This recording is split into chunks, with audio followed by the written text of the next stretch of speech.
For now, though, we're going to have to move on. We've got Jason in Tampa. Hi, guys. How are you? How you doing?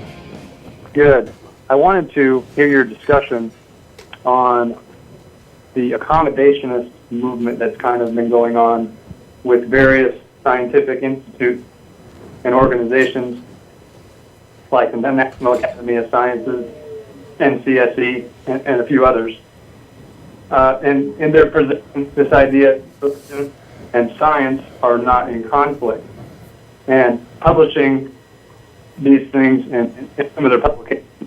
If I understood the question, he's asking, and I only heard part of it, he's asking why are science organizations now rallying to say that there is not a conflict between religion and science? Right. Okay. Well, because realistically there isn't. I mean, we're all free to believe anything that we want, and we don't necessarily have to have a reason for our own personal beliefs. At any time that you want to state that I believe anything, you're welcome to do that. And Venom Fang X, one of the guys on YouTube once upon a time, complained that atheists were prohibiting him from saying that maybe there's a God. And I don't disagree with that. Go ahead, say so. I'll even say it with you. Maybe there is.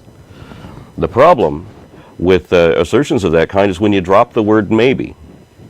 When you state as fact that which is merely a personal speculation, that is something that I can only define as dishonest. You can't say that there is something until you can justify that comment. If you can't justify that comment, you're welcome to say that you believe that, but you have to preface the assertion with the words I believe, and then I have nothing to argue with you about it. And I'm mostly on exactly the same page. My thing is that when we're talking about the actions taken by some science organizations that we're labeling accommodationist, to say that there's no conflict, I think that claiming that there's no conflict is an assertion that's not necessarily true. It's true in some cases. It's true in many cases. Let's say that there needn't be a conflict. Yes, there is. Okay. Yeah, and you said that when you answered that there's not necessarily a conflict. Instead, what I think we're seeing is in areas where there's clearly a conflict, where some religious organization or some theistic movement is asserting that they have some answer that is in direct opposition to the scientific evidence. I think there are people who are willing to just say, you know, we all have our own views about how things. No, I'm sorry, I can't buy that at all. You're entitled to have whatever view you want. No, but your view doesn't have any bearing on what's real. I think the ideal religious belief would be to assume that there is some force beyond what we understand. Okay, fine, I accept. There's definitely things beyond what we understand. We don't know everything. Granted, I'll accept that too.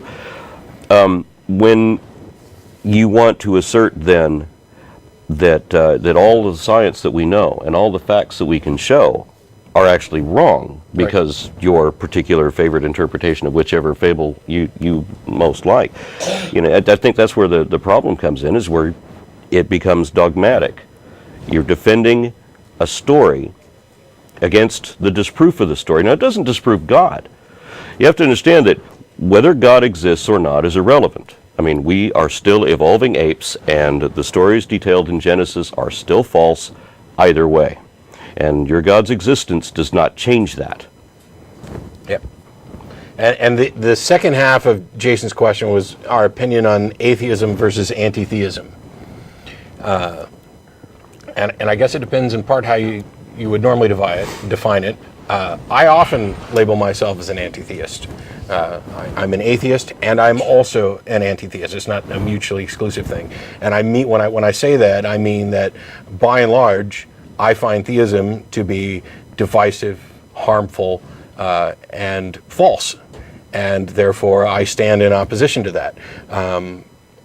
I don't necessarily assert anything approaching absolute certainty that every theistic claim is necessarily false, or that these claims are of an impossible nature, although some of them, I would say, are of an impossible nature, the same like a square circle. In one of my videos, I did a discussion about Godzilla. All right, what if we propose that Godzilla exists? We just say that he exists. We come out and say Godzilla exists. Is that an honest statement? We don't have any evidence to back it up. We have substantial I would evidence say to go that against it's not it. honest. It's not an honest statement. So how is it an honest statement to say there's a God? You can't prove Godzilla doesn't exist. You can look everywhere. You haven't looked everywhere yet. There's some place in the Marianas Trench there might be a Godzilla. You can't, you know. But if it's dishonest to state that anything else exists for which there is no supportive evidence, and why is it not dishonest to say that God exists? Same thing. I'm sorry. I'm sidetracking No. again. It's a better way of phrasing the same thing I was saying. I think, Jason, did that get to both your questions? Yeah, that was sufficient. I really appreciate it. All right. Thanks a lot for calling. Appreciate it. Thank you, guys.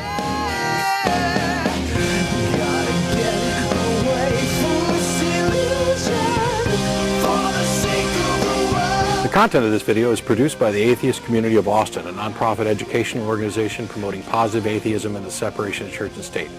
If you enjoyed this content and are willing and able to provide a donation, please visit the website below.